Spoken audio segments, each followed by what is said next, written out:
हाँ जी, कंटिन्यू करते हैं यहीं से। इंस्टीट्यूशंस पे थे हम। अभी तक हमने डिफरेंट डिफरेंट प्रोसेस जो इंडस्ट्रियल सेटिंग में होते हैं, किस तरीके से वॉशिंग होती है, कैसे कैसे इक्विपमेंट्स यूज़ होते हैं, वो सब हमने करे हैं। क्या क्या मेन मेन हमने इक्विपमेंट्स करे हैं, वॉशिंग मशीन्स हो गई, ड्रायर्स हो गए, आयरनिंग इक्विपमेंट्स हो गए, प्रेसिंग हो गई, ये सब जो है ड्राई क्लीनिंग वाला प्रोसेस हमने करा, रिंसिंग, वाटर एक्सट्रैक्शन, ये सब किस तरीके से होता है ये हमने कवर किया।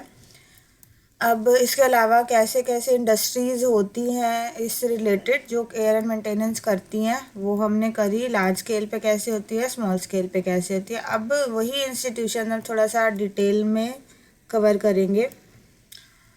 यही संस्थाएं किस प्रकार की संस्थाएं होती हैं जो कि इस क्षेत्र में, धुलाई विभाग के क्षेत्र में काम करती है।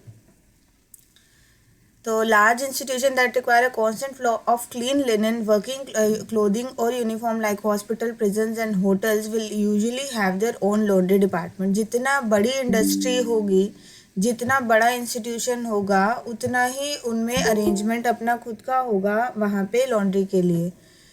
जैसे कि आपका कोई बड़ा होटल है, फॉर एग्जांपल ताज हो गया या ले मेरिडियन हो गया, ये सब जो है ये बड़े होटल्स वगैरह हैं। इसी तरीके से बड़े हॉस्पिटल्स वगैरह भी होते हैं, अपोलो हो गया, ठीक है। तो ये सब जो है इनके खुद के लॉन्ड्री यूनिट्स होती हैं जहाँ पे उनके सारे कपड़े वगैरह जो क्लीन होने के लिए या डिसइंफेक्ट होने के लिए जाते हैं।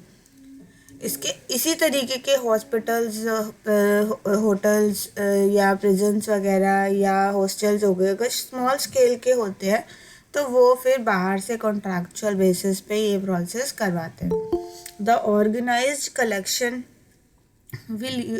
collection, laundering and timely delivery of processed material is essential to the operation of the institution. वो संस्था कितनी सही तरीके से काम कर रही है ये डिपेंड करता है कि वो कलेक्शन कितना सही तरीके से होता है उनका क्लोथ का, मतलब प्रॉपर टैगिंग वगैरह जहाँ से लिया गया सारा का सारा उन्होंने और रिकॉर्ड मेंटेन करके रखा है। लॉन्ड्रिंग जो है वो सही तरीके से हो रही है, जो रिक्वायरमेंट थी कस्टमर की वो फुलफ़िल हो रही है। And timely delivery of the processed material, और उसकी डिलीवरी भी सही समय पर हो रही है। ये मेन 3 चीज़ों पर फोकस किया जाता है। क्लियर है यहाँ तक?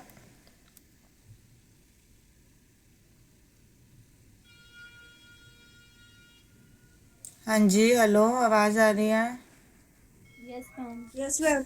हाँ, मैं पूछ रही हूँ, समझ आ गया यहाँ तक आपको? Yes ma'am. There are 2 types of institutions which have in-house laundry maintenance setup. In-house यानी कि खुद के अंदर जो लॉन्ड्री का डिपार्टमेंट ऑर्गेनाइजेशन के हैं, that is with in their organisation.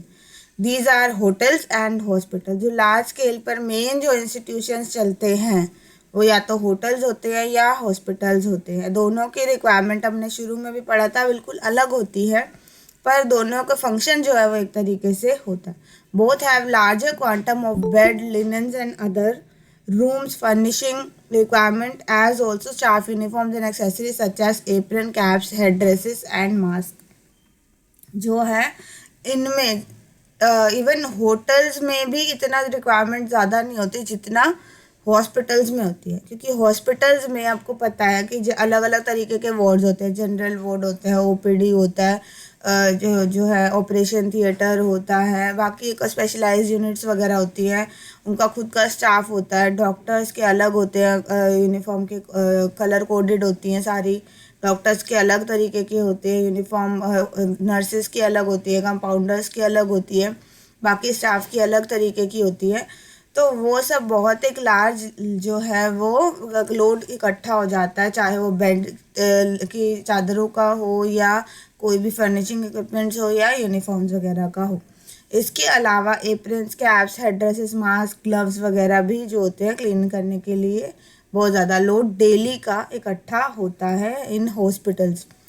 Hospital में अब आपको आ जाएगी कोई क्वेश्चन इस तरीके का आता है कि हॉस्पिटल्स में किस तरीके की रिक्वायरमेंट होती है। तो अब हॉस्पिटल की जो चीज़ें होंगी वहाँ पे मैं आपको पहले बोल चुकी, यहाँ पे हाइजीन, क्लिनलीनेस और डिसइंफेक्शन पे ध्यान दिया जाता है, यानी साफ़ सफाई के ऊपर ध्यान दिया जाता है। जो कीटाणु वगैरह है, जो माइक्रोब्स है, उनको ख़त्म करने पे फोकस किया जाता है, ना कि लुक देने पर या दाग वगैरह हटाने पर या कलर के ऊपर, क्योंकि मोस्टली लाइट कलर्ड होते हैं आर्टिकल्स वहाँ पे सारे, तो इसीलिए कलर फेड हो जाए या दाग हट जाए या सुंदर दिख रहा है या प्रेस करने की ज़रूरत है, इन सब पे ज़्यादा फोकस नहीं किया जाता। हॉस्पिटल्स में जो कपड़े होंगे वो हाइजीन, क्लिनलीनेस और डिसइंफेक्शन पे फोकस होंगे, तो वहाँ पे ये प्रोसेस हुआ जाता है। इसीलिए मोस्टली जो लॉन्ड्रीज होती है उनका हॉस्पिटल्स का डिपार्टमेंट अलग होता है और बाकी होटल्स या पर्सनल लोगों का लोड का डिपार्टमेंट अलग होता है, ताकि जो है क्रॉस कंटामिनेशन ना हो। However, a number of hospitals have started using disposables where there is a threat of infection, which are then destroyed by burning. पर ऐसे जैसे कोविड के केस में हमने देखा काफ़ी डिस्पोजेबल आर्टिकल्स, डिस्पोजेबल मास्क वगैरह, डिस्पोजेबल ग्लव्स वगैरह यूज़ होते हैं, सो दैट ऐसा इन्फेक्शन जो बाद में री इन्फेक्ट करने का डर होता है, तो वहाँ पे केस में इनको प्रॉपर तरीके से डिस्कार्ड किया जाता है, डिस्ट्रॉय किया जाता है, चाहे बर्निंग हो, चाहे माइक्रोब जो है सैनिटाइज वगैरह करके या प्रॉपर प्रोसीजर ऑटोक्लेव वगैरह करके बाय हीट से जो है इनको डिस्कार्ड किया जाता है। Most of the articles in hospitals are of cotton and dyed in colour specific to the hospital department. मैंने कहा अलग अलग डिपार्टमेंट हो गए, जैसे किडनी डिपार्टमेंट अलग है, हार्ट का अलग है, कार्डियोलॉजी वगैरह, तो उसके हिसाब से डाई किया जाता है यूनिफॉर्म को। मटेरियल जो होता है वो ज़्यादातर क्लॉथ का कॉटन होता है, because cotton is easily wash, which have excellent wash fastness. Wash fastness यानी कि आपका कलर पक्का होगा कि धोने के बाद उसका रंग उतरता नहीं है। इस तरीके की डाई यूज़ की जाती है कपड़ों को कलर करने के लिए। Only the blankets are woollen, सिर्फ वुलन में कौन सी चीज़ें होती हैं, जो ब्लैंकेट्स होती है वो वुलन मटेरियल, बाकी सारी चीज़ें कॉटन की होती है या डिस्पोजेबल आर्टिकल्स होते हैं। The daily laundry thus emphasize mainly on क्लेanliness ऑफ द कॉटन मटेरियल। वही है, मैंने आपको बताया सफाई पे ध्यान होता है। Here too the stubborn stains may not be taken notice of and finishing like starching whitening is not including। तो उसमें वही है स्टार्चिंग की, ब्लीचिंग की, वाइटनिंग की, प्रेसिंग की, आयरन वगैरह, इन सब का जो है ज़्यादा इम्पोर्टेंस इन सबको नहीं दी जाती। Repair and mending and condemnation of unusable material में और may not form a part of service required. इसके अलावा ये भी ज़रूरी नहीं है कि जो कपड़े को रिपेयर किया जाए, मेंड किया जाए, कंडमनेशन यानी कि जो है जो पुराने आर्टिकल्स हैं उनको थ्रो कर दिया जाए, ऐसी चीज़ें जो है इन पे भी ज़्यादा रिक्वायरमेंट इन सर्विसेज की भी नहीं पड़ती। इन हॉस्पिटैलिटी सेक्टर, अब हॉस्पिटैलिटी सेक्टर आ गए हम। हॉस्पिटैलिटी सेक्टर यानी कि हमारा जो होटल्स वगैरह होते हैं। हाँ जी मैम, हिंदी मीडियम में एक्सप्लेन कर दीजिए। हॉस्पिटल, अभी तक तो मैंने हिंदी में ही समझाया है। हॉस्पिटैलिटी यानी आपका जो आतिथ्य उद्योग, ठीक है, आतिथ्य सत्कार क्षेत्र। नॉर्मल भाषा में समझा रही हूँ, हिंदी में ही समझा रही हूँ। टर्मिनोलॉजीज अभी तक कोई ऐसी आई नहीं है। हॉस्पिटल यानी कि क्या होता है, अस्पताल होता है, ठीक है। वॉश फास्टनेस मैंने आपको बता दिया, जिनका रंग पक्का होता है, ठीक है। स्टार्चिंग वाइटनिंग यानी कि सफ़ेद करना, जो आपका कपड़े को कड़ा करना है, वो सब चीज़ें ट्रीटमेंट इनकी ज़रूरत नहीं पड़ती। ये ध्यान रखना हमने, स्वच्छता, कपड़ा जो है उसमें से सारे कीटाणु नष्ट हो जाए, हॉस्पिटल में इस चीज़ पर मेन ध्यान दिया जाता है। और किस किस प्रकार के कपड़े आते हैं, कॉटन के, सूती कपड़े आते हैं, सिर्फ ऊनी में सिर्फ कंबल होते हैं, ठीक है, ब्लैंकेट कंबल होते हैं ना, ये सब होते हैं, ठीक है। रिपेयर करना, ठीक करना, जैसे कोई फट गया, इन सब पे ज़्यादा ध्यान नहीं दिया जाता। जैसे सराहना है, उसका कवर है तो पिलो कवर है, तो अगर थोड़ा सा उसमें फटा भी है तो उसमें ज़्यादा फोकस नहीं किया जाएगा कि इसको ठीक करा जाए, इस तरीके से। पर अगर हॉस्पिटैलिटी सेक्टर की बात है, आतिथ्य उद्योग में बात है, जिसमें क्या होते हैं, होटल्स आते हैं, रेस्टोरेंट्स आते हैं, ठीक है तो वहाँ पे एस्थेटिक, सुंदरता पे बहुत ध्यान दिया जाता है कि कैसा लुक आ रहा है, कैसा दिख रहा है, कैसी फिनिशिंग है उस चीज़ की। आई बात समझ, ठीक है। अंतिम सज्जा, इन सब चीज़ों पे ध्यान, दिखावट पे, सुंदरता पे, कि लुक कैसा है, लोगों को पसंद आए ना आए, वो है। क्योंकि हॉस्पिटल में तो इंसान सिर्फ ठीक होने जा रहा है ना, उसको बीमारी के ऊपर फोकस है, कितना सुंदर दिख रहा है कमरा, उस पर ज़्यादा ध्यान थोड़ा ना होता है। पर अगर होटल में कोई इंसान कमरा बुक कर रहा है तो उसका मेन पर्पस है कि मैं एंजॉय करके जाऊँ, मुझे सारा जो है पूरी फील आनी चाहिए कि मैं यहाँ पे जो है पैसे दिए हैं मैंने, तो उसका पूरा बेनिफिट उठाऊँ। तो इसीलिए वहाँ पे सुंदरता पे कैसे नो ट्रीटमेंट मिल रही है, कैसी चीज़ें सही हैं, किसका क्या क्वालिटी है चीज़ों की, उस पर ध्यान दिया जाता है। आई बात समझ अब? Yes ma'am. ठीक है। As compare to hospitals the article here may be of different fibre content. तो हॉस्पिटल के कंपैरिजन में अलग अलग तरीके के हम यहाँ पे जो है आपको चीज़ें मिलेंगी। फाइनल फिनिशिंग ऑफ वहाँ तो कॉटन था ना, यहाँ पे आपको अलग अलग चीज़, पर्दे अलग मटेरियल के हो सकते हैं, जो टेबल क्लॉथ है वो अलग कलर का, अलग कपड़े का हो सकता है। कॉटन ही है तो कॉटन में भी अलग अलग तरीके की क्वालिटी होती है, फाइबर कंटेंट अलग होता है, यार्न अलग तरीके से बनाया जाता है, वीविंग अलग तरीके से होती है। तो वहाँ पे आपको अलग अलग तरीके की चीज़ें देखने को मिलेगी होटल के कंपैरिजन में, हॉस्पिटल के कंपैरिजन में। Final finishing of laundered good such as starching, iron, pressing and correct and perfect folding are emphasize. हमने देखा था ना कि यहाँ पे रूम जो है उसके ऊपर दिखाया जाता है। एक सेकेंड,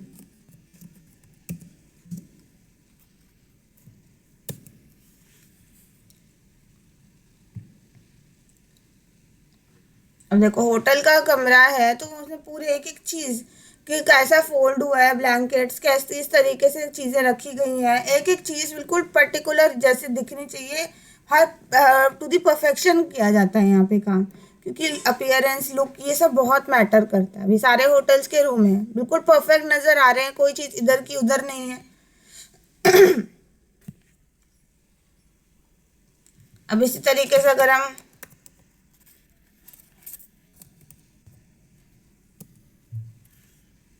हॉस्पिटल के कमरे की बात करें तो आप देखो ये एक ही चीज़ देखो, यहाँ चादर सही तरीके से नहीं है तो चलेगा, जो आपका पिलो कवर है सही नहीं है वो भी चलेगा, सामान इधर उधर हो सकता है, कोई वो चीज़ प्रॉब्लम नहीं है। तो यहाँ पे हॉस्पिटल में जो है परफेक्शन की जगह वहाँ पे क्लेanलीनेस, सफाई पे ध्यान दिया जाता है, जबकि होटल में जो है टू दी परफेक्शन काम दिया जाता है कि कैसा कपड़ा जो है, अगर कोई जो है लिनन है वो फोल्ड सही तरीके से हो, जो अगर किसी चीज़ को चार्ज करने की ज़रूरत पड़ रही है, जैसे कि कोई पर्दे हैं उनको चार्ज करके रखा है तो चार्ज का सही तरीके से होंगे, प्रॉपर फोल्डेड होंगे, आयरन, जिसको आयरन प्रेस करना है वो आयरन प्रेस होंगे, जिसको स्टीम प्रेस करना है वो स्टीम प्रेस होंगे। इन सब पे ज़्यादा ध्यान दिया जाता है होटल इंडस्ट्री में। They also have to care of guest personal laundry. हाँ जी, हॉस्पिटल में तो सफाई करते हैं, सफाई पे होता है पर वहाँ लुक पे, मैं दिखा रही हूँ दोनों कंपैरिजन दिखाया मैंने आपको। आप ये एक हॉस्पिटल का रूम ये देखो और यहाँ पे आप होटल का रूम देखो। अब आप ये होटल का कमरा देखो, एक एक चीज परफेक्टली रखी है एक जगह पे, ठीक है। यहाँ हॉस्पिटल का कमरा आप देखो, सफाई यहाँ पे भी है, सफाई यहाँ पे भी है, पर यहाँ पे अलग लुक आ रहा है, यहाँ पे अलग लुक आ रहा है, क्यों आ रहा है?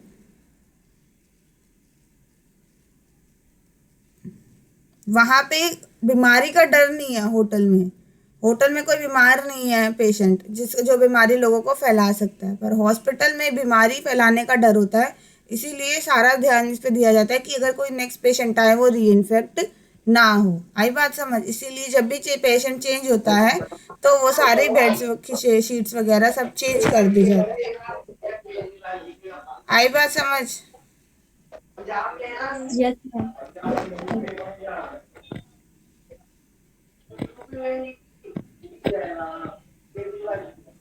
यूपी से केजरीवाल खड़ा ही नहीं हो रहा, यूपी से केजरीवाल खड़ा ही नहीं हो रहा। ये कौन बोल रहा है? ये कृतिका, अपना माइक ऑफ कर लो, आपको पढ़ने में इंटरेस्ट नहीं है तो। पंजाब में है सिर्फ केजरीवाल अभी खड़ा हो रहा है, यूपी में नहीं। इनको अपनी बातें करने, तभी तो समझ नहीं आता फिर क्लास में क्या बोला जा रहा है, क्योंकि सुनना ही नहीं है, बैठ के अपनी बातें कर रहे हैं।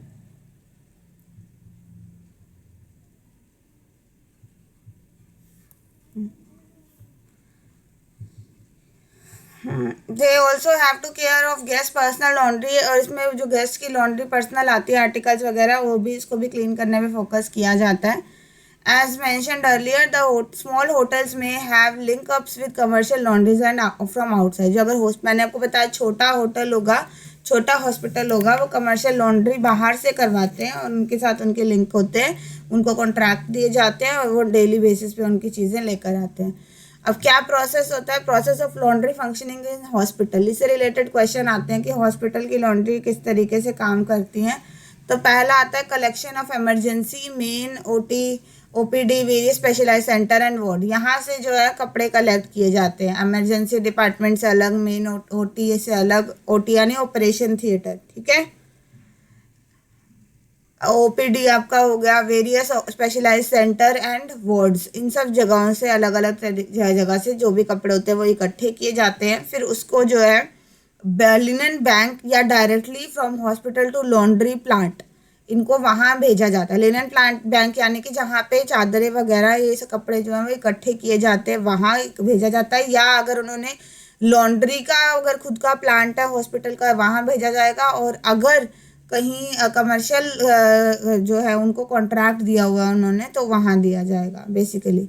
अब unloading dirty linen and sorting, अब उसके बाद जो गंदे चादरें और ये सब चीज़ें जो हैं उन सबको, गंदे कपड़े जो हैं उनको अलग अलग तरीके से सॉर्ट किया जाता है, बांटा जाता है। अब बेड की शीट्स हो गई, क्लीन है, माइल्डली गंदी हैं या बहुत ज़्यादा गंदी हैं, उस हिसाब से उनको बांट दिया जाता है। जो साफ़ होंगी उनको अलग रखा जाएगा, जो मीडियम गंदी होंगी उन्हें अलग रखा जाएगा, जो बहुत ज़्यादा गंदी होंगी उन्हें अलग बांटा जाएगा। पेशेंट्स की ड्रेस और डॉक्टर की यूनिफॉर्म और जो बाकी स्टाफ की यूनिफॉर्म उन सबको अलग कर दिया जाता है, क्योंकि सब पे अलग तरीके के इन्फेक्शन का खतरा होता है। ब्लैंकेट्स वगैरह अगर होते हैं तो उन्हें अलग करा जाता है, क्योंकि वो वुलन होते हैं तो वुलन कपड़ों की धुलाई का प्रोसेस अलग होता है। आई बात समझ? इस तरीके से जो है कपड़ों को फिर कैटेगराइज कर दिया जाता है अनलोडिंग के बाद, रिसीव करने के बाद। क्लियर है? Yes ma'am. Yes ma'am. हाँ बोलो। मैम ओपीडी में क्या करते हैं? ओपीडी में आपका अलग अलग डिपार्टमेंट्स हैं ये, और ओपीडी में जहाँ पे पेशेंट आके रिसीव करता है, पहले वहाँ किया जाता है ना, एडमिट किया जाता है, तो वहाँ पे वो वाला जो है जहाँ टेस्टिंग वगैरह भी चल रही होती है इंसान वो पेशेंट की, तो वहाँ से भी बेडशीट तो वहाँ पे भी होती है ना, वहाँ पे भी अलग अलग तरीके के कपड़े वगैरह होते हैं। तो वो चीज़ें जो हैं वो अलग अलग डिपार्टमेंट से बस रिसीव है, डिपार्टमेंट्स के नाम बताए हैं उन्होंने। ऑपरेशन थिएटर में ज़्यादातर जो होगा ब्लड के चेन और ये सब चीज़ें होंगी, तो यहाँ ज़्यादा होगा। और ये ओटी में तो मतलब आपका रोज़ जैसे ही नया ऑपरेशन हुआ तो उन्होंने सब कुछ चेंज करना है। इमरजेंसी में भी आपका अलग तरीके के लोगों का पेशेंट, जैसे किसी का एक्सीडेंट हो गया इस तरीके का इमरजेंसी में जाएगा वो, ठीक है, तो वहाँ के कपड़ों की अलग होंगी। ओपीडी में अलग होगा, ओपीडी वाले तो पूरा रसीद वगैरह कटवा कर आते हैं, ठीक है। और बाकी के स्पेशलाइज सेंटर किडनी वार्ड का अलग होगा, जो आपका कार्डियो का अलग होगा, ये सब सेंटर्स के अलग अलग तरीके से, और जनरल वार्ड्स वगैरह होते हैं उन सब से अलग अलग बेसिकली जो आपका लिनन होगा, जो भी कपड़े आएंगे उस पर अलग अलग तरीके की जो है आपको कैटेगरीज मिलेंगी, तो इसीलिए वो अलग अलग डिपार्टमेंट से कपड़े कलेक्ट करना है, क्योंकि बहुत बड़ा हॉस्पिटल होता है, सिंगल नहीं होता, बिल्डिंग्स भी अलग अलग होती है, तो उन सबसे सारा सामान इकट्ठा करना ही एक बहुत बड़ा टीडियस टास्क है कि सबसे आ जाए। फिर उसके बाद वो इकट्ठे करके दे रखे जाते हैं, या तो पहले से ही कि अगर किसी को कमर्शियल लॉन्ड्री को देने हैं तो, नहीं तो अगर लॉन्ड्री में जाने हैं तो लॉन्ड्री डिपार्टमेंट को भेजे जाते हैं। आई बात अब समझ?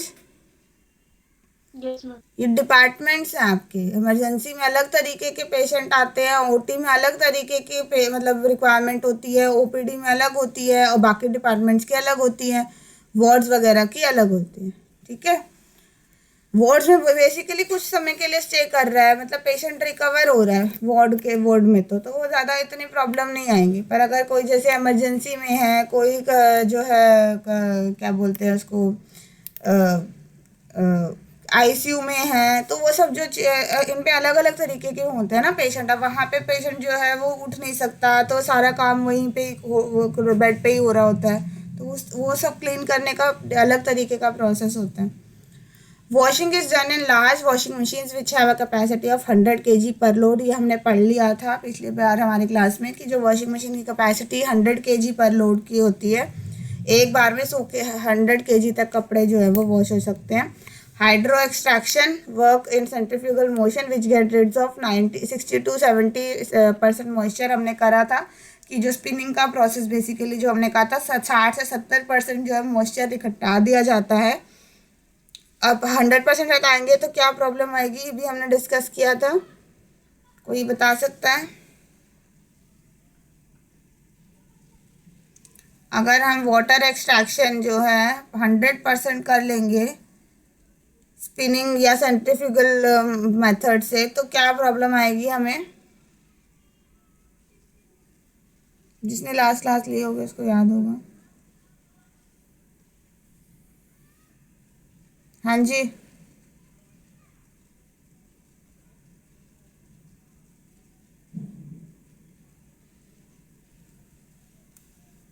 बोलो। मैम नहीं पता, मैं लास्ट क्लास गई थी। 100% अगर आप मॉइस्चर रिमूव कर दोगे तो जो है उसमें सिलवटें पड़ जाएंगी, परमानेंट क्रीज डेवलप हो जाएंगी कपड़े पर, जो कि बाद में निकालने मुश्किल होती हैं। तो इसीलिए हम सिर्फ हाइड्रोस्ट्रैक्शन में 60 से 70% ही जो है, अगर आप कपड़ा निचोड़ते हो, जितना ज़्यादा प्रेशर से निचोड़ते हो तो उतना ज़्यादा बाद में उसको नॉर्मल करना, प्लेन करना मुश्किल होता है। तो इसीलिए आप जितना ज़्यादा करोगे 60 से 70% ऑप्टिमम होता है मॉइस्चर निकालना। इससे ज़्यादा आप निकालोगे परमानेंट क्रीज पड़ जाती है कपड़े पर। ठीक है, 1 नंबर का क्वेश्चन आ सकता है कि जो मशीन्स होती हैं, जो आपकी हाइड्रो एक्सट्रैक्शन या वाटर एक्सट्रैक्शन जो होती है, वो मशीन्स जो है अगर 100% मॉइस्चर निकाल देगी तो क्या प्रॉब्लम आएगी? आई बात अब समझ? Yes ma'am. मैम कपड़े सुखड़ जाएंगे ज़्यादा।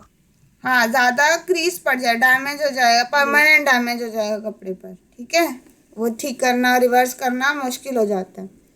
उसके बाद ड्राइंग का प्रोसेस वही है, सुखाना। जो ड्रायर्स होते हैं, कमर्शियल ड्रायर्स हमने देखे थे, जो है नॉर्मल ड्राइंग का प्रोसेस आपकी, अब इतना सारा लोड है, आप धूप में तो सुखा नहीं सकते अब कपड़े, तो आपको कमर्शियल ड्रायर्स में ही सुखाने पड़ते हैं इतने सारे।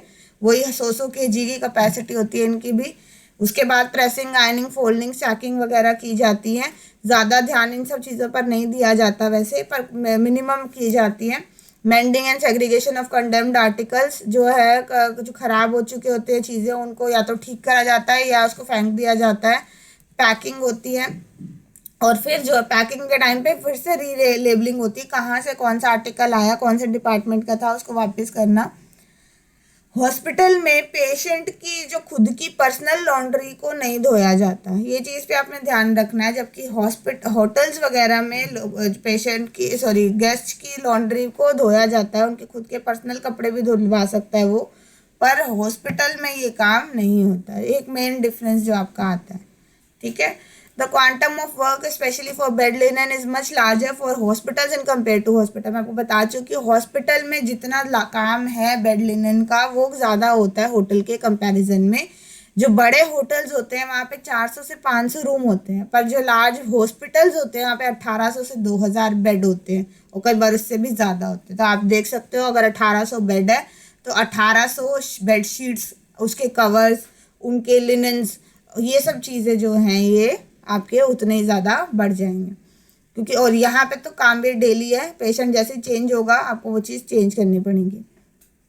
Of the sheets in operation theatre, maternity ward, labour room में रिक्वायर 5 और मोर चेंजेस पर डे। और यहाँ मैं आपको बताई चुकी ऑपरेशन थिएटर, अब दिन के 5 ऑपरेशन है तो 5 बार चेंज करना होगा। मैटरनिटी वार्ड जितनी डिलीवरी होंगी एक दिन में उतनी बार चेंज करना पड़ेगा। लेबर रूम जो है वहाँ पे भी यही होगा। तो यहाँ पे आपको चेंज करने की ज़्यादा ज़रूरत पड़ती है, तो इसीलिए लोड जो है, क्वांटम ऑफ वर्क जो वो बोल रहे हैं, वो बढ़ जाता है। Linen requirement in stock is a maximum of 6 set पर बेड। जो एक बेड के ऊपर कम से कम 6 सेट का मतलब ये है बेडशीट, उसका पिलो कवर, और जो है ड्रॉ शीट यानी ओढ़ने वाली जो आपकी चादर होती है वो। Each set normally consists of bed sheet, draw sheet and a pillow slip. The blankets are not changed daily unless soiled. Blankets जो है वो रोज़ बदले नहीं जाते। कंबल वगैरह वो तो ज़्यादातर विंटर्स में यूज़ होते हैं, और वो भी तब भी चेंज किए जाते हैं जब जो है गंदे हो जाते हैं। ब्लैंकेट्स को डिसइंफेक्ट अलग तरीके से किया जाता है डेली, बट जो है वो धोए नहीं, रोज़ लॉन्ड्री में नहीं जाते।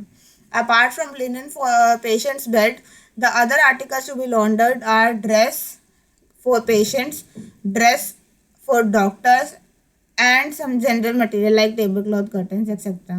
चादर वगैरह और जो है बेड के ये सब सामान के अलावा बाकी चीज़ें जो हैं यूनिफॉर्म होती है बेसिकली, चाहे पेशेंट की हो, पेशेंट का पूरी यूनिफॉर्म का गाउन कुर्ता पजामा एक्सेट्रा हो सकता है। जो है डॉक्टर की यूनिफॉर्म हो सकती है, जैसे coats gowns kurta pyjama. And जो है अलग अलग तरीके के, ये चीज़ याद रखनी है आपने कि जो यूनिफॉर्म होगी वो टेरिकॉट मटेरियल की होती है, ये बात याद रखना, ठीक है। क्वेश्चन आ सकता है डॉक्टर्स की ड्रेस का क्या मटेरियल होता है, ठीक है। तो टेरिकॉट जो है ब्लेंडेड फाइबर होता है जो कॉटन और टेरिलीन को मिलाकर बनाया जाता है। तो ये कहीं पे नोट कर लीजिए कि टेरिकॉट जो है वो एक ब्लेंडेड फाइबर होता है जो किसको मिलाकर बन रहा है, टेरिलीन एक फाइबर है, सिंथेटिक फाइबर है, और कॉटन जो कि नेचुरल है, दोनों का ब्लेंड होता है जिससे कपड़े को बार बार प्रेस करना या धोना जो है वो इजी हो जाता है। क्लियर है? Yes ma'am. ठीक है, ये क्वेश्चन नोट करके रखना, 1 नंबर का आ जाता है। And some general material like table cloth and curtain, बाकी ये सब मटेरियल होते हैं। As in the case of commercial laundries there is a system of keeping record and collection and disbursement of material of each department. An example is given below. Commercial laundry जो होती है वहाँ पे record के ऊपर बहुत ध्यान दिया जाता है। अब ये जो आपको क्वेश्चन एक और इससे रिलेटेड आ सकता है कि आपको रिकॉर्ड मेंटेन किस तरीके से किया जाता है, उसका एक फॉर्मेट बनाने के लिए आ जाता है। ये सेम चीज़ आपको होटल के लिए भी आ सकती है, ये सेम चीज़ आपको हॉस्पिटल के लिए भी आ सकती है। तो आपको ये टेबल बनाना आना चाहिए। ये एक बेसिकली स्लिप है कि किस तरीके से रिकॉर्ड मेंटेन होता है at the time of receiving the laundry, ठीक है। अब वो किस तरीके से लॉन्ड्री जो है वो रिकॉर्ड मेंटेन करती है। यहाँ पे आपको हॉस्पिटल का नाम गिवन हो सकता है क्वेश्चन में, तो आप वहाँ पे हॉस्पिटल का नाम लिखेंगे। रिसीट ऑफ वॉशेबल लिनन आप लिखेंगे, रिसीट नंबर आएगा आपका, कुछ भी आप लिख सकते हो। अगर गिवन है क्वेश्चन में तो वहाँ से लिख लीजिए, अगर नहीं गिवन तो आप अपने हिसाब से लिख सकते हैं। रिसीव्ड फ्रॉम पर्सन का नाम जो देने आया, यहाँ पे वो आएगा। डेटेड जो आपका डेट आएगी जिस दिन आपका एग्ज़ाम होगा उस दिन के टाइम भी आप एग्ज़ाम के टाइम का डाल सकते हो। नेम ऑफ द क्लोथिंग, अब ये कितने क्या क्या चीज़ें होती हैं हॉस्पिटल में, वो आपकी हॉस्पिटल में बेडशीट्स होती हैं, यहाँ नंबर आएगा कितनी बेडशीट थी। रिमार्क्स में आप मेंशन करोगे कि कितनी उसमें से ज़्यादा गंदी थी, कितनी क्लीन थी, कितनी कौन सी कलर की थी, कितनी, इस तरीके से आप सेग्रीगेशन जब हमने सॉर्टिंग के टाइम पे पढ़ा तो जिस बेसिस पे सॉर्टिंग होती है, कितनी डैमेज थी, कितनी सही थी, कुछ भी आप रिमार्क्स उसमें लिख सकते हो। ड्रॉ शीट्स वाइट है, ग्रीन है, आप कोई भी कलर का लिख सकते हो, ठीक है। ड्रॉ शीट वही ओढ़ने वाली चादर वाइट कितनी आई, किस कंडीशन में थी। ड्रॉ शीट्स का ग्रीन कितनी आई, किस कंडीशन में थी। पेशेंट्स के कुर्ता, पेशेंट्स का पजामा, डॉक्टर का कुर्ता, डॉक्टर का पजामा, डॉक्टर का गाउन या लैब कोट हो सकता है। टावल स्लिट हो गया, टावल हैंड हो गया, फेस मास्क हो गया, बेबी फ्रॉक्स हो गए, ब्लैंकेट्स बिग हो गए, बिग कितने थे, बच्चों के कितने थे, pillow cover, slings, apron, dirty linen bag, ये सब जो है ये आपके चीज़ें होती है जो हॉस्पिटल में होती हैं। होटल्स में आपका ये सब ये वाली चीज़ें नहीं होंगी। नॉर्मल जो है यूनिफॉर्म आ सकती है स्टाफ की, अलग अलग कलर्स की आ सकती है, जैसे पिंक हो गई, ब्लू हो गई, इस तरीके से एग्रीगेशन होगा। और होटल्स में आपका जो है गेस्ट के कपड़े भी होते हैं, तो गेस्ट के कपड़े करके कोड डाल के वो आप लिख सकते हो कि गेस्ट क्लोथ नंबर 1, जैसे कोई डेनिम हो गई, कोई शर्ट हो गई, कोई ट्राउज़र हो गए, कुछ भी आप लिख सकते हो। तो इस तरीके से आप जो है रिकॉर्ड मेंटेन करेंगे, कितने आर्टिकल्स आए और किस कंडीशन में थे, ये मेंशन करना ज़रूरी होगा ताकि आपको रिकॉर्ड मेंटेन करना आसान हो जाए, ठीक है। क्लियर है? Yes ma'am. हाँ जी। अब ये वाला क्वेश्चन आपको बोल चुकी है आ सकता है, तो प्रिपेयर्ड रहिए। इसके अलावा इसके बाद अब जो है इस फील्ड में आप कैसे करियर बनाओगे, तो the field of career and maintenance of fabric is a technical field. The primary requirements are, अब आपको किस किस चीज़ की नॉलेज होनी चाहिए, किस किस चीज़ का ज्ञान होना चाहिए, वो आपका आएगा। अमृता, आपको समझ आ गया था जो मैंने अभी तक बताया? Yes ma'am. कोई डाउट तो नहीं है? कोई है तो बता दो। नो मैम, जब आई तो बोलूँगी। ठीक है। जीविका के लिए अब तैयारी हमें किस प्रकार करनी चाहिए, तो उसके लिए अगर आप जीविका के लिए तैयारी कर रहे हो तो आपको मेन कुछ ज्ञान होने ज़रूरी है, जैसे कि नॉलेज कुछ कौन से knowledge of material fibre content, basically आपको टेक्निकल नॉलेज कि कपड़ा कैसे बनाया जाता है, कपड़ा किस किस चीज़ का होता है, कैसे कपड़े को किस तरीके से केयर करनी चाहिए, कैसे वो कपड़ा ख़राब होने का डर रहता है, कौन सा केमिकल जो है वो हार्म करता है, कौन सा केमिकल्स के लिए सही है, उसकी लाइफ को एनहांस करेगा, ये सब चीज़ों का नॉलेज बेसिकली आपको होनी चाहिए। तो साइंटिफिक नॉलेज कि कपड़ा कैसे बना, क्या मटेरियल होता है उसको बनाने के लिए यूज़ होता है, कैसे एक फाइबर से लेकर एक कपड़ा फाइनल जो बन जाता है तो उसके बीच में क्या प्रोसेस हुआ और क्या क्या केमिकल चेंजेस हुए, और अगर उसे किसी केमिकल से ट्रीट किया तो क्या केमिकल रिएक्शन होगा, ये सब चीज़ें आपको पता होनी चाहिए। आई बात समझ? बेसिकली कौन सा कलर जो है उसके लिए अच्छा है, कौन से टाइप का कलर जो है वो उसको खराब डैमेज करेगा, ये भी चीज़ें पता होनी चाहिए। आई बात समझ? Yes ma'am. फिर उसके बाद आपका knowledge and processes involve. Knowledge and processes यानी कि जब एक लॉन्ड्री का प्रोसेस होता है तो क्या कैसे काम होता है, क्या बेसिकली क्या चीज़ क्या प्रोसेस चल रहा है एट माइक्रो लेवल, तो क्या प्रोसेस है। Knowledge of the chemicals and other reagent use in the process and other effect of on the fibre, वही मैं आपको बता चुकी हूँ। कौन सा केमिकल कौन सा रिएजेंट जो है किस तरीके का असर डालता है कपड़े के ऊपर, वो चीज़ के बारे में पता होना चाहिए।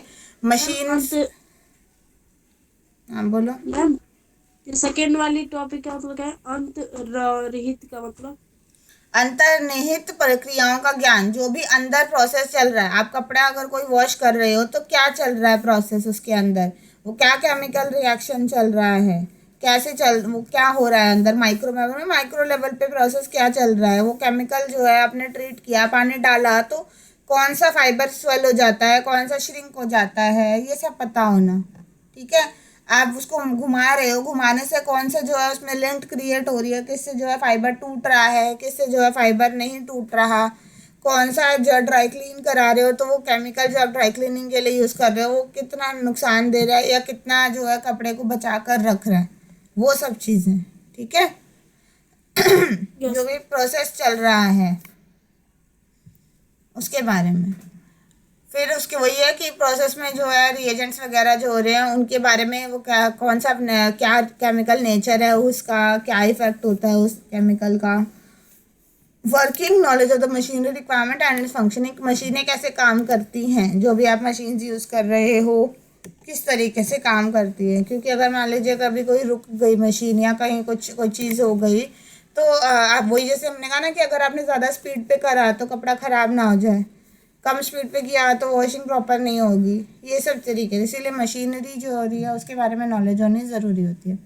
Generally laundry management courses are short term course. Laundry management कोई बहुत बड़ा कोर्स नहीं होता, शॉर्ट टर्म कोर्स होता है which offers coaching, job placement, assistant to start business, practical training and stipend and high laundry job opportunities in airway, ship, railway, hotels, high tech hospitals etcetera. अब जो है लॉन्ड्री का मैंने आपको बताया कि कोई ऐसा कोई प्रोफेशनल कोई डिग्री कोर्स नहीं होता लॉन्ड्री केयर और इसकी मैनेजमेंट के ऊपर या तो शॉर्ट टर्म सर्टिफिकेट कोर्स होता है या आप जब कहीं पे जॉब कर रहे होते हो तो एज अ इंटर्न आपको ये नॉलेज दी जाती है। तो कहाँ पे होता है, यहाँ पे कोचिंग में भी आपको सिखाया जा सकता है आपको जो है असिस्टेंट्स के लिए कहीं बिजनेस स्टार्ट करने के लिए हेल्प मिलेगी, इससे प्रैक्टिकल ट्रेनिंग की ज़रूरत पड़ती है। इसमें आप कौन सी जगह पे काम कर सकते हो, हाईटेक लॉन्ड्री का हमने एग्जांपल देखा भी था किस किस तरीके की लॉन्ड्री होती है, हमने कल ड्राई क्लीनिंग वाली वीडियो भी देखी थी। तो इस तरीके से लॉन्ड्री काम करती है। जॉब अपॉर्चुनिटीज़ कहाँ मिल सकती है अब आपको, एयरवेज की अपनी लॉन्ड्री डिपार्टमेंट होती है, शिप्स की अपनी लॉन्ड्री डिपार्टमेंट होती है। आपको पता है ना कि आप जो प्लेन्स वगैरह होते हैं, जो आपका क्रू होता है, कैबिन क्रू वगैरह होते हैं, उनके कामों के लिए चाहिए होता है, शिप्स के लिए चाहिए होता है, रेल जो है उसके वहाँ पे उनके अपनी लॉन्ड्री का यूनिट होती है। होटल्स में हमने पढ़ लिया, हाईटेक हॉस्पिटल्स हमने पढ़ लिया। तो यही जगह पर आपके पास करियर अपॉर्चुनिटी होती है। However, since each setup may have a different type of equipment, different requirements, a practical training and internship would be required. पर हर जगह एक तरीके से काम नहीं होता। जैसे हमने सिंपल देखा, होटल्स और हॉस्पिटल्स में रिक्वायरमेंट अलग अलग होती है, अलग अलग तरीके के इक्विपमेंट्स होते हैं, उसी तरीके से बाकी डिपार्टमेंट्स के भी अलग होंगे। तो इसीलिए आपको वहाँ पे एक प्रैक्टिकल ट्रेनिंग या इंटर्नशिप की ज़रूरत पड़ती है। 6 मंथ्स एटलीस्ट आपको इंटर्नशिप करनी चाहिए वहाँ पे, ताकि आपको नॉलेज हो कि उस पर्टिकुलर फील्ड में लॉन्ड्री जिस तरीके से होती है। क्वालिफिकेशंस इन टेक्सटाइल, बेसिकली ये कौन एलिजिबल होता है इस कोर्स को करने के लिए? आपको textile science, textile chemistry, fabric apparel जो है वो आप इसके लिए पढ़ोगे तब आप ये वाला कोर्स में आगे एनरोल, इस फील्ड में आगे परसू कर सकते हो। These courses are offered as specialized for the graduate degree by several institutions throughout the country that offer home science.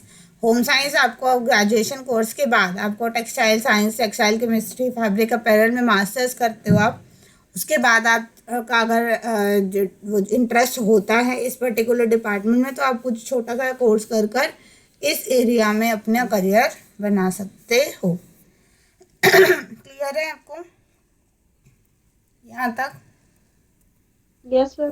तो स्किल्स आपको ये चाहिए, करियर के लिए आपको प्रिपेयर करना है तो आपको ये नॉलेज होनी ज़रूरी है, और यहाँ से आप जो है अपना पढ़ाई कर सकते हो।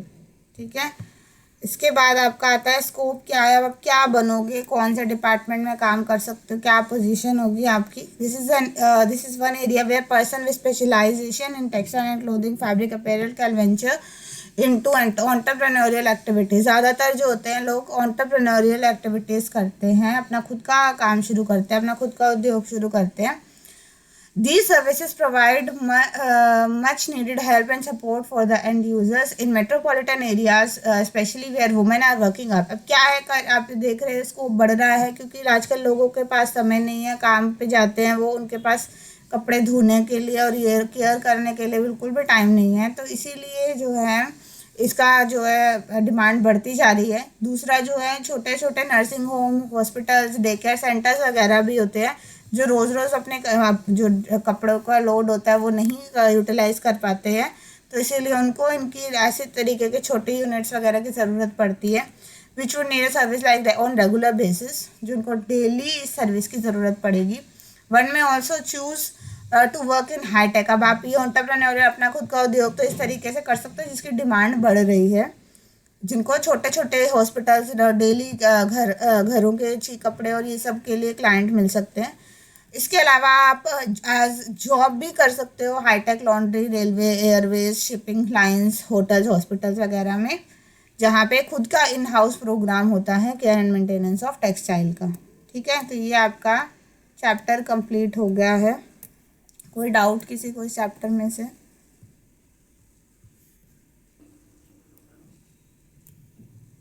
कोई चीज़ समझ ना आई हो? अब इस चैप्टर के साथ साथ आपका कोर्स भी कंप्लीट हो गया है। अब आपका जो सेकेंड टर्म में जितने चैप्टर्स थे मेरी तरफ से डन है। मैं आपको पहले भी बता चुकी हूँ, मैंने एक आपका लिंक बनाया हुआ है गूगल ड्राइव का, उसमें आपके सारे नोट्स हैं पर कोई खोल कर देखता नहीं है, तो आप एक बार खोल कर इसको देखिए। नहीं, मैंने सारे उसमें डाले हुए हैं नोट्स। मैं दोबारा से लिंक शेयर कर देती हूँ आपके नोट्स वगैरह का। सारे नोट्स हैं उसमें जो भी मेरे पास अवेलेबल हैं।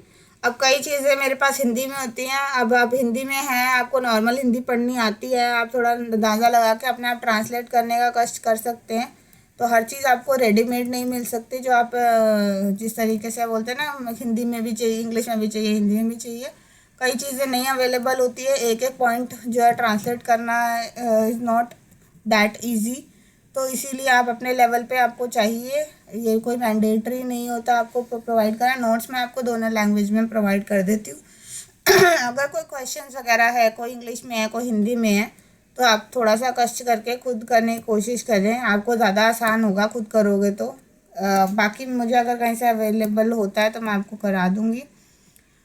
और कोई चीज़ को लेकर प्रैक्टिकल्स का मैं एक अब नेक्स्ट जो क्लास आपकी होगी उसमें प्रैक्टिकल्स फिर से डिस्कस करूँगी, क्योंकि आपकी क्लास जो है मतलब सॉरी टू से पर मैं इतनी बार आप लोगों को बोल चुकी हूँ। आपको मैंने दिसंबर का बोला हुआ है कि अपना काम कंप्लीट रखो, काम कंप्लीट रखो। 16 की डेडलाइन थी, 16 को एक्सटेंड करके 29 तक मैंने कर दिया, उसके बाद भी मेरे पास 29 तक भी आपकी फाइल्स नहीं आई।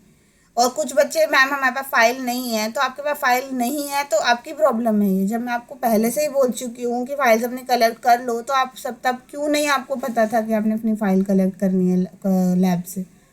ये तो आपको बेसिक होना चाहिए ना। आप बात क्लियर सुनते नहीं हो, आपको जो इंस्ट्रक्शन दी जाती है वो आप सुनते ही नहीं हो, और फिर उसके बाद आप जो है एक्सक्यूजेस देते हो कि मैम मेरे पास ये नहीं है, मेरे पास वो नहीं है। तो ये एटीट्यूड आपका चलेगा नहीं, क्योंकि अब मेरे पास कुछ नहीं है आपके नंबर। जो मैं आपको बता चुकी हूँ, आपको गाइड कर सकती हूँ, आपको सही तरीके से बता चुकी हूँ कि ऐसे काम होगा। एक्सटर्नल आएंगी, वो आपका जजमेंट करेंगी। अब आप करते हो नहीं करते हो, अब मेरे हाथ में बिल्कुल भी नहीं है। और ऐसे बच्चों को बिल्कुल सपोर्ट नहीं करूँगी जो बच्चे बार बार एक्सक्यूजेस पे एक्सक्यूजेस देते रहेंगे और जो है बात सुनेंगे ही नहीं जब आपको इंस्ट्रक्शंस दी जा रही हैं। तो जेन्युइन रीज़न होगा तो यू वेलकम, फिर मैं तब तो कुछ केस में कुछ भी कर सकती हूँ। बट जहाँ जेन्युइन नहीं है, बस एक्सक्यूजेस हो रही हैं, बातों को बिल्कुल ध्यान से नहीं सुना जा रहा। अब जैसे क्लास का एग्जांपल बोल रही हूँ मैं, आप अपनी बातों में लगे हुए हो, कोई सुन नहीं रहा, कोई रिस्पॉन्स नहीं है, तो ठीक है फिर अब आपकी प्रॉब्लम है ही। अब आप इतने बड़े हो चुके हो कि आप अपने जो है कॉन्सिक्वेंसेस फिर आपके ही होंगे। ठीक है, अब आपका कोर्स हो चुका है कंप्लीट। अब हम रिवीजन स्टार्ट करेंगे सपोर्ट मटेरियल से। अगर हम आगे हम नेक्स्ट करेंगे, एक बार नेक्स्ट क्लास आपकी प्रैक्टिकल की कवर हो जाए, उसके बाद से हम जो है ये वाला स्टार्ट कर देंगे रिवीजन। मैम जो आपको मैम हमें प्रैक्टिकल की पीडीएफ भेजनी, मैम 1 to 6 भी भेजेंगे उसमें स्टार्टिंग वाली? सारे मुझे वीडियो भेजो, मुझे पीडीएफ मत भेजो, और बहुत लंबी वीडियो मत भेजो। जस्ट आपको पेज टर्न करने बच्चे 5-5 मिनट की वीडियो भेज रहे हैं, इतना बड़ा नहीं है मुझे। बस आप मुझे ये चेक करना है कि आपने काम आपका कंप्लीट है। और मैं आप वीडियो जब पेज टर्न करोगे तो मैं पॉज करके देख सकती हूँ कि आपने काम किया कि नहीं। तो वो मेरा हेडेक है कि मैं कैसे देख रही हूँ। आप ज़्यादा लंबी वीडियो मत करो, आप बस अपने पेज टर्न करो और अपनी वीडियो बनाकर भेजो। ठीक है, ज़्यादा एडिटिंग की ज़रूरत नहीं है आपको उसमें। ठीक है, आप बस अपना फ्रंट पेज से लेकर लास्ट पेज तक करो। और मैं आपको लास्ट प्रैक्टिकल का टेबल मैं आपको एक्सप्लेन कर चुकी हूँ क्लास में। उसके बाद भी बच्चे ने टेबल नहीं बनाया, कुछ को ये नहीं समझ आ रहा, कुछ को वो प्रैक्टिकल नहीं समझ आ रहा, तो आप क्लास अटेंड क्यों नहीं कर रहे थे जब मैंने आपको एक्सप्लेन किया? तो आपको मैं वीडियो भेज रही हूँ रिकॉर्ड कर करके, और फिर आप वो खोल कर भी नहीं देखते हो। ये तो गलत बात है ना। मैं आपको इंडिविजुअली एक एक बच्चे को तो मैं एक्सप्लेन नहीं कर सकती हूँ ना, मेरे हिसाब से तो मैं कर चुकी हूँ। अब आपने नहीं देखा, वो आपकी प्रॉब्लम है। देखो एटलीस्ट कम से कम कि उस दिन क्या काम हुआ था, क्या समझाया था। ठीक है, बाकी हमें रिवीजन पे फोकस करना है। आपका रिटर्न एग्जाम है, ये बात ध्यान रखो। अब कोर्स आपका कंप्लीट हो गया, एक एक टॉपिक हो चुका है। किसी को कोई डाउट है अभी मुझे बता दो, कोई चीज़ रिपीट करवाने चाहते हो तो रिपीट कर लेते हैं। नेक्स्ट क्लास में हम रिवीजन भी कर लेंगे और प्रैक्टिकल्स भी डिस्कस कर लेंगे। बताओ, कोई चीज़ को लेकर कोई समझने में कोई प्रॉब्लम है? बट आपको इसी तरह मैनेज अब आपको करना पड़ेगा। अभी ये वाला वो सिस्टम ख़त्म हो गया कि हम देखी जाएगी अब, क्योंकि अब ये जो आपका एग्ज़ाम है फाइनल बोर्ड है। इसके बाद कोई आपके पास स्कोप नहीं है इम्प्रूवमेंट का। बताओ, किसी को कोई चीज़ रिपीट करनी है, कोई चैप्टर समझ नहीं आया, कोई टॉपिक पर्टिकुलर समझ नहीं आया, अभी सोच लो, टाइम है आपके पास। परसों क्लास होगी आपकी, तब तक करेंगे। और आपके स्कूल जो है अब हमारी तरफ से खुल गए हैं, तो हमारे लिए खुल गए हैं, तो अब मैं डेली घर से नहीं ले सकती, तो रिकॉर्डिंग मेरे पास अब पॉसिबल नहीं है। ठीक है, तो अब मुझे रिकॉर्डिंग का नहीं, मैं लाइव क्लास जितनी लूँगी, जो अटेंड करेगा वही सुनेगा, जो नहीं करेगा वो नहीं कर सुनेगा। तो अब जो है, अब आप लाइव क्लास अटेंड करोगे तो आपको रिवीजन वाला पार्ट समझ आएगा। आप नहीं करोगे तो आपको नहीं आएगा, क्योंकि मैं रिकॉर्ड नहीं कर पाऊँगी क्लास। ठीक है, वैसे भी रिकॉर्डिंग सुनता तो कोई है नहीं। अटेंडेंस भी आप लोग अब आजकल वही लिंक पे मार्क कर देते हो, एटलीस्ट खोलने का तक कष्ट नहीं करते, तो ये तो मुझे समझ आ जाता है कि कौन क्या कर रहा है, बट स्टिल। ठीक है, क्लियर है? सोच लो अब आपको क्या पूछना है क्या नहीं पूछना। नेक्स्ट क्लास में हम ये सब डिस्कस करेंगे, प्रैक्टिकल एंड जो आपका कोई रिवीजन वाला पार्ट है। ठीक है, क्लियर है? अटेंडेंस ले लूँ अब मैं? Yes ma'am.